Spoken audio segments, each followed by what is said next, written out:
Just to give some thanks, credit where credit is due, just to Purdue University, the Clifford McKinley Trust, Utah State University, Cornerstone Autism Center, and Little Star Autism Center have all been very instrumental in the work that I'm going to describe for you today.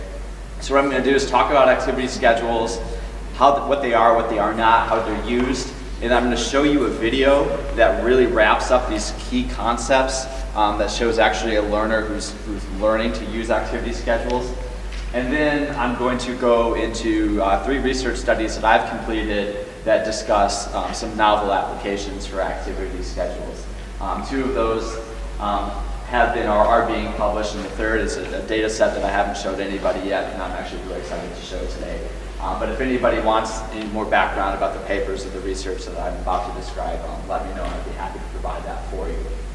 So, when thinking about activity schedules, I think people have this perception that an activity schedule is something like this, and many of us may have seen this before. This is a task analysis of how to use the bathroom, and sometimes can be helpful for children with autism, and I know some adults that this would probably be helpful for as well. But this isn't what I'm going to be talking about, and I would hope, though this could be exciting for some people, this really isn't the topic of interest for today. We're going to go a little bit more broader than this. And if there's one thing that I would recommend, I'm sure that this is being offered in the bookstore, but if it isn't, you can find this book easily online at Amazon.com. It will cost you about $11 or $12. And it's Activity Schedules for Children with Autism, Teaching Independent Behavior by McClanahan and Krantz. And they're really the individuals who were responsible for pioneering this effort. And I guess I really wouldn't be here today as a researcher for their work. So I would really recommend that you check this book out. Whether you're new to activity schedules or if you're conducting research on this topic, there's something here for everybody. So just as a show of hands, how many of you have used an activity schedule in your clinical practice before? Okay, so a fair amount of us, and some of us have not. This is something that can be used in a variety of different types of situations. I've used them in public school settings, I've used them in private ABAI centers, use them in the home. The utility of them is limited only by your imagination. So to summarize or discuss really what this is a type of written or visual or even sometimes auditory support that will help learners independently complete tasks, stay on task for longer lengths of time, and engage in social behavior. So these are things that are very, very difficult for a lot of individuals on the autism spectrum, which is why activity schedules are actually very helpful for them. And for those who are looking for evidence or strength to bring to the table in order to convince people to use activity schedules, some researchers, this is a research meta-analysis, the thing that came out of Vanderbilt, that describe activity schedules as an evidence-based practice. So I know this is a big buzzword, very important in education. So this has good data and evidence to support it. So this isn't just something that I'm making up. This is actually a pretty validated approach here. So in an activity schedule, each cue, activity, vocal, descriptive stimulus serves as a cue or prompt, or however you want to think about it, for the learner to engage in an activity or multiple activities. And so let me give you an example of that. So let's say that we were to have an activity schedule, and the goal of this activity schedule was to play independently. I may have a book, and I open up that book, and there might be a photograph of a ring stacker. So what I may then do as the learner is I may go over to the toy cupboard, grab the ring stacker, take it back to the table, take the pieces apart, put it back together, put my ring stacker away, come back to the book, turn the page, and then there may be a picture of some string beads. So then I may go back to the cupboard, grab the string beads, bring them to the table, put it together, put the materials back away, come back to the book, turn the page. It might be a puzzle. I might find the puzzle, complete it, put it back, come back to the book, and then there may be a page that depicts a shape sorter or something of this nature. I get engaged in that activity, and when I finish, I put it away and I may close the book.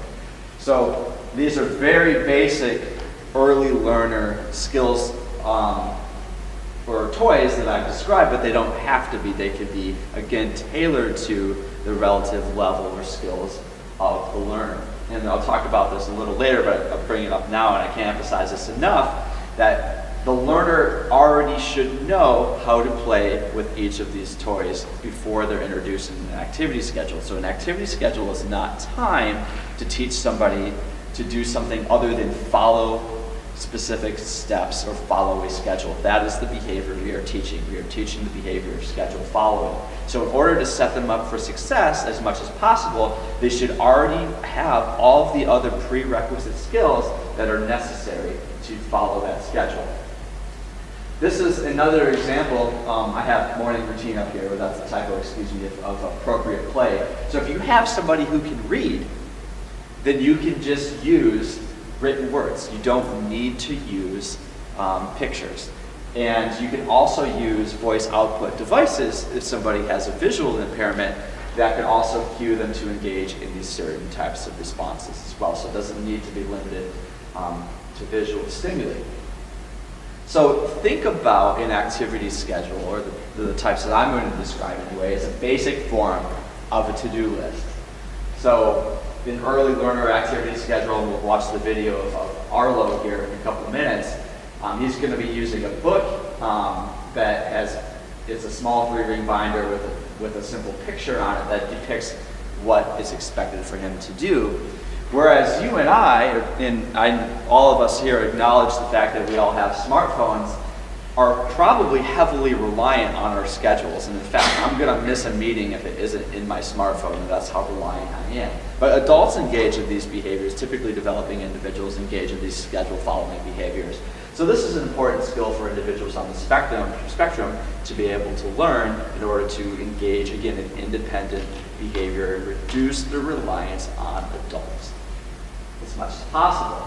So these are great because they promote independence, as I mentioned, decrease the reliance on adult prompting, guidance, supervision, and can promote increasingly longer responses or chains of responses or behaviors.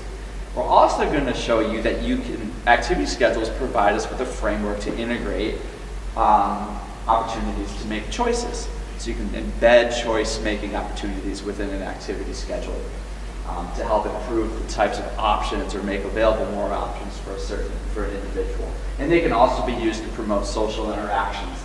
And I've got a great video here coming up where we'll watch how activity schedules were used actually to teach children with autism to play hide and seek. And I also have a video of how I used activity schedules to teach children with autism to communicate with a conversation partner over FaceTime, so video conferencing technology. So it can be used to promote those awesome social interactions there as well. So in terms of prerequisite skills, again, it's always important when I talk about the research later, I'm always talking about the prerequisite skills that we taught the learner. These are important things that you need to consider when we're going to teach schedule following behavior. So they need to be able to look at the photograph and be able to tell the difference of the picture to the background in which that picture is placed. Now, Dr. Wendt gave a really great introduction about what's important to depict in videos, and he's pictures, much more knowledgeable in that than I am. But take the advice that Dr. Wendt gave when making sure that the individual actually can recognize what is being depicted on the video. Another thing that is important, I showed you all those pictures of the ring stacker, the puzzle. When an individual is shown one of those things, he or she needs to be able to know that that represents an actual physical object, or that may represent an actual activity. So what we want to do is to show those individuals those pictures and teach them to be able to engage in the social interaction or find the object or activity that is depicted in that certain picture. The individual also needs to be able to be motivated to engage in these activities. We don't want to pick things, when we're teaching schedule following, we don't want to pick things that are boring, difficult. They should be fun. They should be exciting. This should not be an aversive experience. This should not be an undesirable experience for somebody. We want to pick things and use reinforcers that the individual is going to enjoy. So you'll notice that there's really not going to be a lot of additional reinforcers that are provided in the videos that I've showed you. Sometimes you may have to embed additional reinforcement, but it should just be naturally fun for the individual. A key component to teaching activity schedules is physical guidance. So manual guidance or physical prompting, physically prompting the individual to engage in these behaviors. Now, I know at least a few kids on the spectrum who don't like to be touched, who don't like it when adults place their arms on them or guide them to do certain types of things. But that is unfortunately an important prerequisite skill to be able to teach schedule following behavior. So if you have an individual who doesn't like to be physically prompted or resists physical prompting, that would be something that you would need to teach tolerance to first before teaching activity schedules. And again, as I mentioned, they should be able to do the things that are embedded within the activity schedule prior to teaching the schedule following behaviors themselves.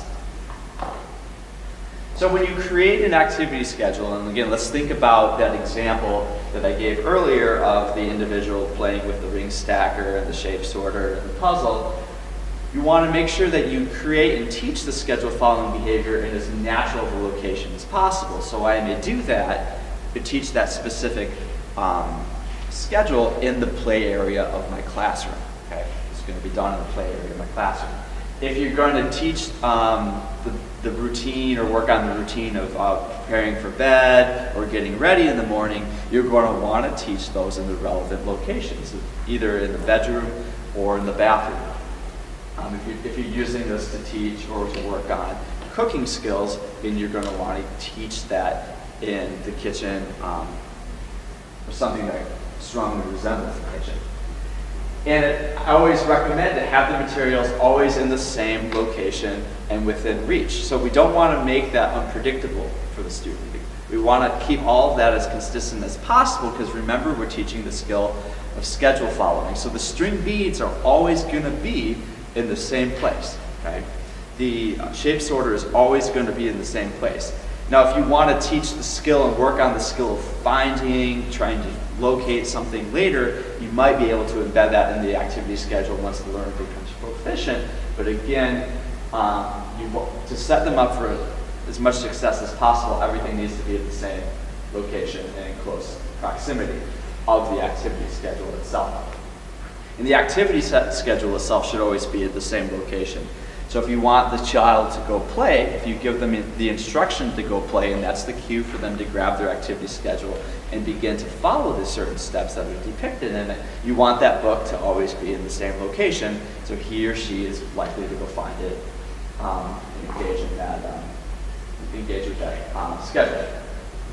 And if you are going to be using external reinforcers to help teach schedule following behavior, those obviously always need to be readily available to you as the instructor in order for the individual to be able to easily access them, in order for you to be able to access them. So other considerations, when you're trying to identify what type of an activity schedule you're going to make, whether or not you're going to use pictures, whether or not you're going to use written words, whether or not you're going to use certain types of voice output devices or other types of stimuli the learner may be accustomed to, you need to think of that learner's strengths. Again, we're going to set them up for as much success as possible. And in some of the examples that I'm going to show to you, we actually use multiple modes of stimuli. So here's an example where maybe on an activity schedule you may have text, you may have a photograph, and then you may also embed some sort of auditory device. So we had used, I don't know if you guys have ever been to Build-A-Bear before, or familiar with that. So inside the Build-A-Bears there are, and Dr. Wendt could really go into this in more detail about what these are called, or where you might be able to access them. They're these really small white electronic devices where you press a button and it basically repeats what's recorded on it. And so you can record a small statement, sentence, or instruction, and all a learner needs to do is to press that button, and it creates that auditory stimuli that he or she would then respond to. So when you're creating the activity schedule and you're using textual cues or so visual text, written words, you want to make sure that that matches the current skills of the learner. So and you're keeping it as simple as possible. So if the instruction is to play with Sam, then the written words play with Sam may be desirable. Now, the written words, go get some toys and games with Sam, might be too complex. For some kids it may not be, but again, we want to make sure that this matches the certain skill of the learner. The visual cues, again, Dr. Wendt talked about how important it is to make sure that they're clear, that the individual understands what's being depicted. Here's an example of a toy car that might be much, much better than this psychedelic image here at the bottom. And when we're using auditory stimuli, and we're recording auditory stimuli, we also want to make sure that should be clear and simple as well. We often work in really busy, noisy environments, and I know I've recorded things on these devices that I play them back and I just hear screaming in the background and I don't really hear my voice. So we might have to wait until all the kids are gone and all the staff are gone to record these, just so we can make sure that there are as little distractions as possible. I can't stress the importance of these enough, especially if we're using cheaper devices.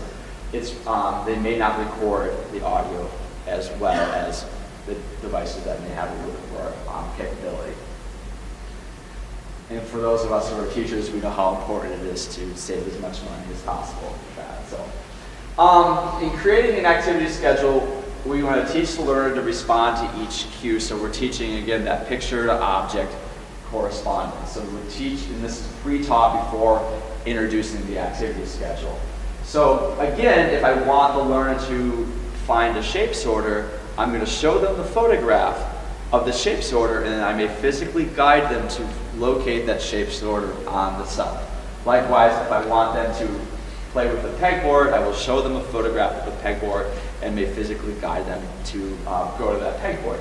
I may reduce or will reduce my physical guidance over time, so all I need to do is show them the photograph, but then they go to that location independently. Now, when you're teaching this, you can feel free to use social praise, edible items, toys, or whatever types of stimuli that the individual may find reinforcing. And in some activity schedules, we often embed a small edible item at the end of it, and this sometimes serves as the reinforcer for completing the activity schedule. And you would, again, want the learner to be able to identify where this is well. So you may have a certain part of the classroom where you may have these edible items. You may show the learner the photograph and then physically prompt the learner to go to that location. And what we would do at our clinic back in Utah State is our program manager always had these in our office, because we all know if you leave a bunch of food out, especially candy with a bunch of kids around, it's likely to get consumed at an appropriate time. So she always managed to keep a hold of these, and the kids would walk up to her and ask for them there. So in thinking about activity schedules in the basic sequence, this is going to be maybe the basic sequence you may follow if you're teaching schedule following, is for the learner to get the activity schedule, and then he or she may open it depending on the type of activity schedule that you're actually using. And then they're going to engage in a certain series of steps for every type of activity that they're going to engage with. So the first thing that they need to do is they need to look at the actual photograph or activate the auditory device or look at the written words that are depicted there. What we often do is we physically guide the learner at first to touch that photograph. That serves as our way of verifying that he or she is actually attending to that. Okay? I know it's really difficult to get a child with autism to look at something, but often when we physically guide them to touch it, it will increase the probability that they're actually going to attend to that.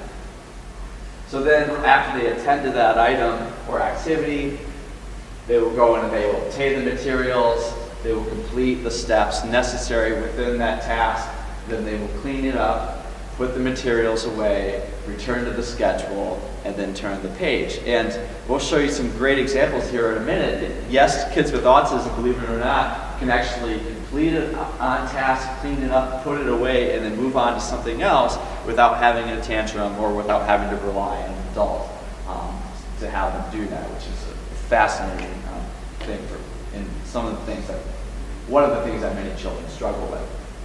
And then depending on how many activities we may embed in the activity schedule, let's say we have 4 activities. After that 4th activity is completed, they may close that activity schedule and then they return it, and that would be the end of the whole thing.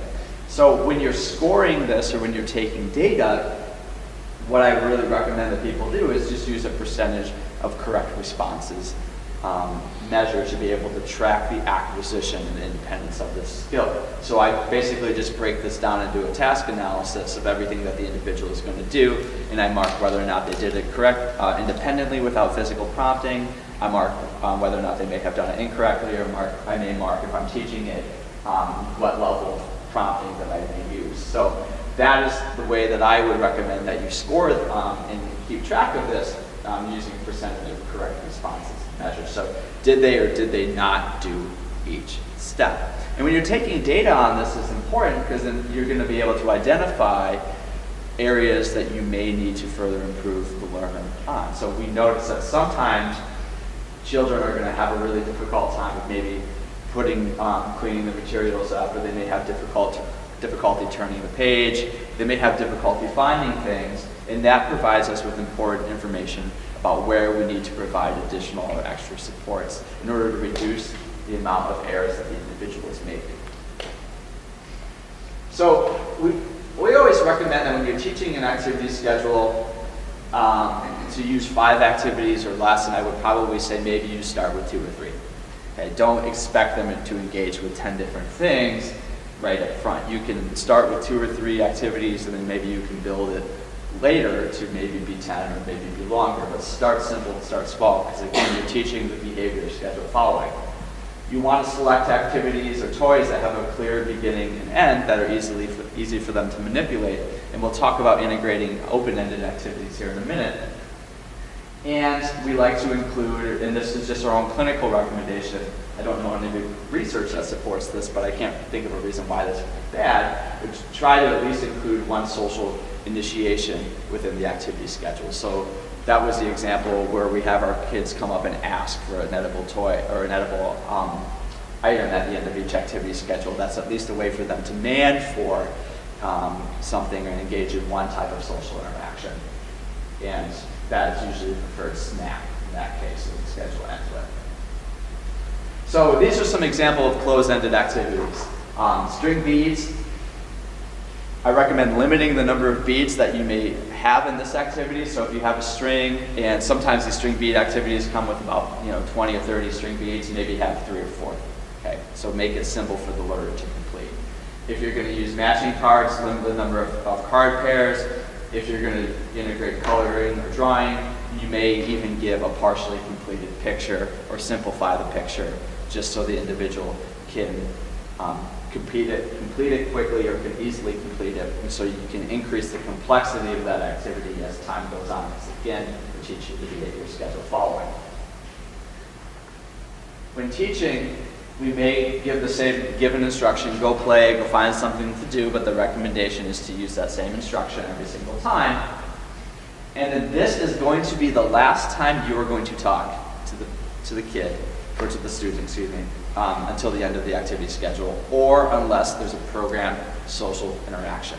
This is so, so important. We are going to use manual guidance to teach schedule following, and we are not going to talk to the student.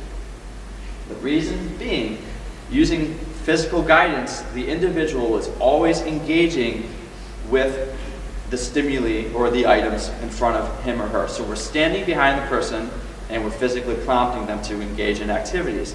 When we provide a vocal prompt or a vocal instruction, the student needs to disengage from what they are doing and attend to us, and it interrupts the chain of behaviors that we are trying to teach. So that is why, and it is so difficult for us to do this, but I can't stress the importance of enough. That is why it is so important not to talk to the student unless we're engaging in some sort of programmed vocal interaction or social interaction. So as I mentioned, this is taught using physical guidance, most to least prompting. So you start by using the most amount of physical guidance necessary. So Dr. Vespoli, would you mind coming up here for a second? And I'm going to have some pictures that will help to illustrate this. So if I want to teach Dr. Vespoli to walk over and pick up the iPad, the most to least type of physical guidance may be I may physically grab her shoulders here to walk her over to the iPad and physically grab her hands to pick it up like so, okay? Now, after she is proficient in doing that, I may maybe nudge her to walk towards the iPad, and then I may only have to grab or start to physically prompt her to pick up the iPad, and then I can reduce my hands. Thank you, Mandy. My amount of physical assistance. But you fade the prompts as quickly as possible. People ask me, what good criteria exists for prompt fading. And it all depends on the skill of the learner. But what I can say is that people have a tendency to not remove their assistance fast enough. We have a tendency to think that we need to be there for the student more than we actually do need to be. So feel free to let off on your physical prompting and see if the individual can do it independently. If they start to make a mistake or they start to make an error, that's an indicator to us that they are not as independent as we thought they were. Okay, but they're awfully very, very good to pick up on these type of things. They're awfully very, very quick to pick up on these things.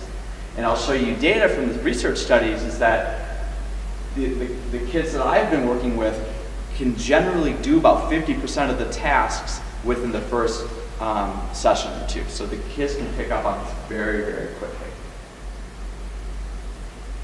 So as I mentioned, you might have to do hand-over-hand prompting, partial physical, light physical prompting, and then even our proximity itself can serve as a prompt. So I could have just walked behind Mandy that whole time and that had been cueing her to engage in those activities. The goal is for you to be able to sit back, and I've actually had my teachers and staff fill out notes, do their end of session notes, file data, while the kids engage in these activity schedules. So they actually do something else while the student is engaging in these responses. So this may actually free time up for you, which is great, to be able to do something. Obviously, we're still watching and making sure that they don't make an error, but you shouldn't be following them around while they're doing these things. So here's an example of full physical prompting within an activity schedule. This little guy here is using a small three-ring binder for his activity schedule, and Kara here is hand-over-hand physically prompting him to open the book, and she's hand-over-hand physically prompting him to touch an icon that depicts an activity. She's reducing her guidance here. She's not grabbing his hand anymore, she's grabbing his wrist to physically guide him to play with this basic puzzle. And here she has her hand on his shoulders to physically guide him to get some activity out of the toy shelf. She's reduced her guidance here where she's lightly touching the student on the back. And then here in this photograph, Kara is no longer present and the student is engaging in the activities independently. So that's a quick snapshot of this most of these physical prompting.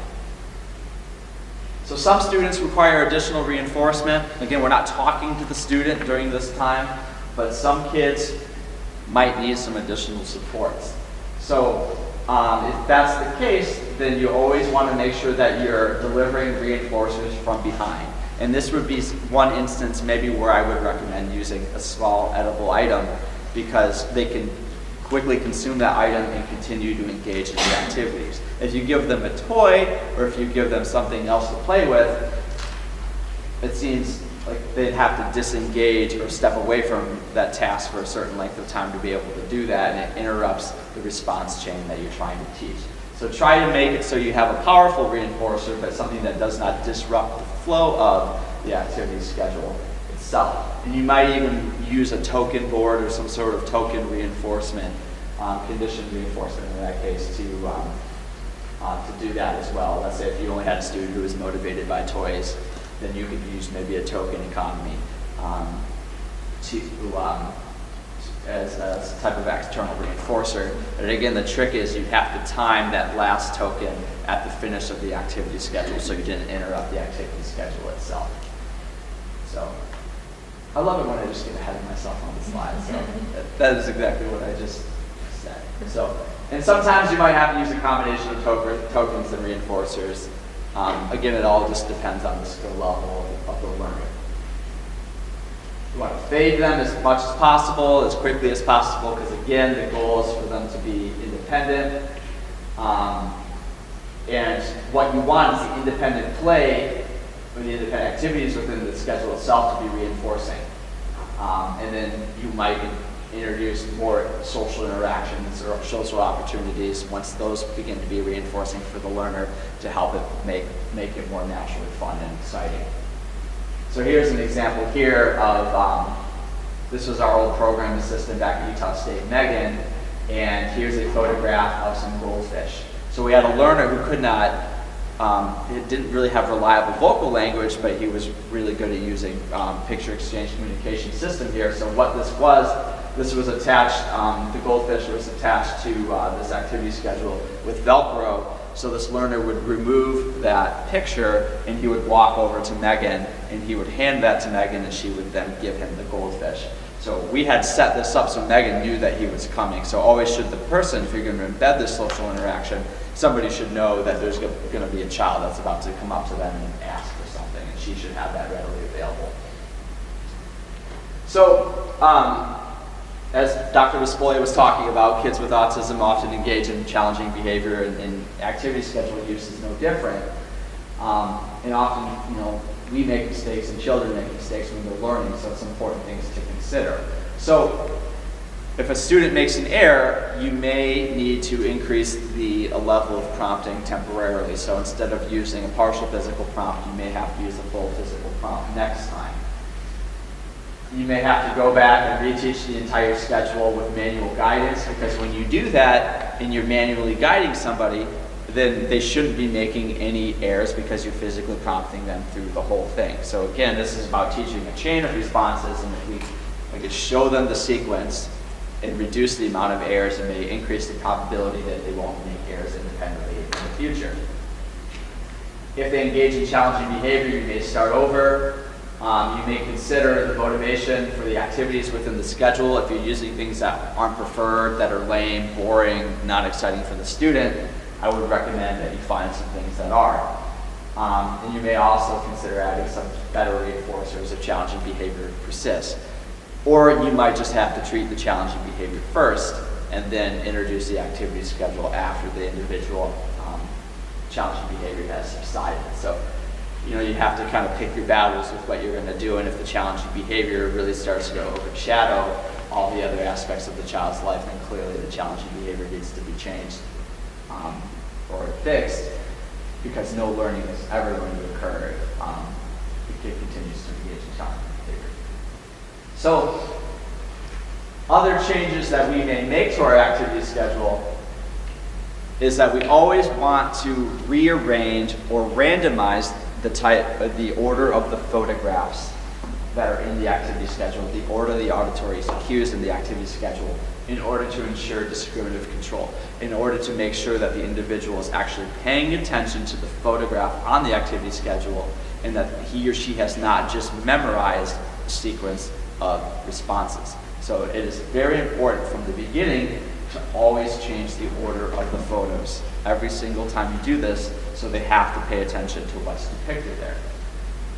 And once they can do this, then you can add new activities to increase the length of time they engage in independent play. Another thing that we can do is embed options for choice. And I'll show you a couple of different strategies in which we may do that. So here's one platform in which we may embed choice. We have an arbitrary choice icon here over on the right-hand side, and we have two possible options on the left-hand side, and you guys will see a video of how this is used here in a second. But what the individual would do is, these are both depicted on Velcro here, is that they would choose one and then move it over to this other Velcro strip here on the right-hand side, and then they would go and engage in that activity, so that this child would get to pick at least between two different types of options here. If they could tell the difference between more than just two types of activities, you could, I apologize for the poor quality of this photo, you could have a choice board, and whenever they see that arbitrary choice icon, they may go over to this choice board, and you would have what other types of activities may be available for the learner. He or she may grab that from that Velcro strip, place it on the activity schedule, and then go engage with those subsequent activities. Yeah? I'm sorry to ask. question. No, please. Did you say that they make the choice when they get to that page in the book, or they make it before they even start the sequence? Yeah, so that's a really good question. If you had somebody who could make those choices beforehand, then that would be great. Hey, you're going to get the choice. Which one of the, which ones do you want to choose between? And then they could make those. I would want to choose between this one and this one. Then you could make those both available. If you had somebody who wasn't that proficient, you would make the choice for them. But the judgment, I would think, would be based off of what you knew would be maybe highly preferred for them. Does that answer that question? Yeah. Yes.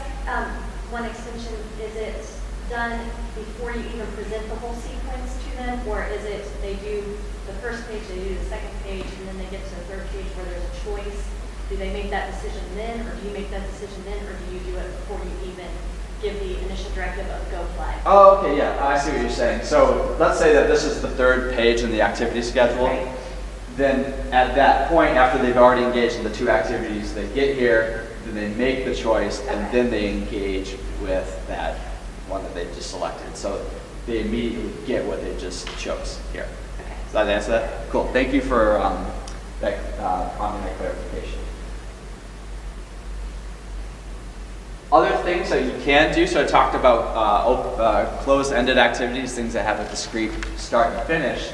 There are other things that children or individuals with autism enjoy that don't have a discrete ending. So what we would do is we would set a timer or teach a student to set a timer to only engage in this activity for a certain length of time. So things like reading books, playing on the playground, playing with toy cars, computer time, music, watching TV, or video, or drawing. And we would teach the learner to set a timer, and then once that timer goes off, to clean up, stop the timer, and then move on to the next activity. And we're going to use picture cues to prompt the learner to do that. So here's an example of some stimuli here that we would use to help cue a student to set a timer. So each red dot depicts 1 minute. And so you'd have a red dot here. Let's say that the cue was to play basketball. There would be a red dot also on a timer. And so the learner would touch this cue, this visual cue with their finger, and then they would touch the red dot on the timer, and the red dot is placed over the minute button. Okay? We'll show you a picture of this in a second. And then the learner would then touch the second red dot on this cue, and then touch the red dot, which was over the minute button on the timer. Okay? And they'd do that again, so they would basically had set the timer for 3 minutes, and then this green dot here, they would touch, and then the green dot would also be placed over the start button on the timer. So they've essentially set this timer for 3 minutes and have started it themselves. So here's an example. You've got a minute button here and the start-stop button here, and here's how we replaced it with the, this is backwards, sorry. This should be red and this should be green, and I apologize for that mistake. They learn to set the timer themselves, and I'll show you a video of Andrew doing it here in a second. So after the timer goes off, the learner cleans up and moves on to the next activity. Other things we can embed, social scripts within the activity schedule. So these are written words that the learner would read aloud to help cue social interactions. So they make interactions to other individuals, or they make comments about activities. And for students who do not engage in vocal language, you can have social interactions that consist of picture exchange, sign language, or other types of devices Dr. Lang and Dr. Manning talk about.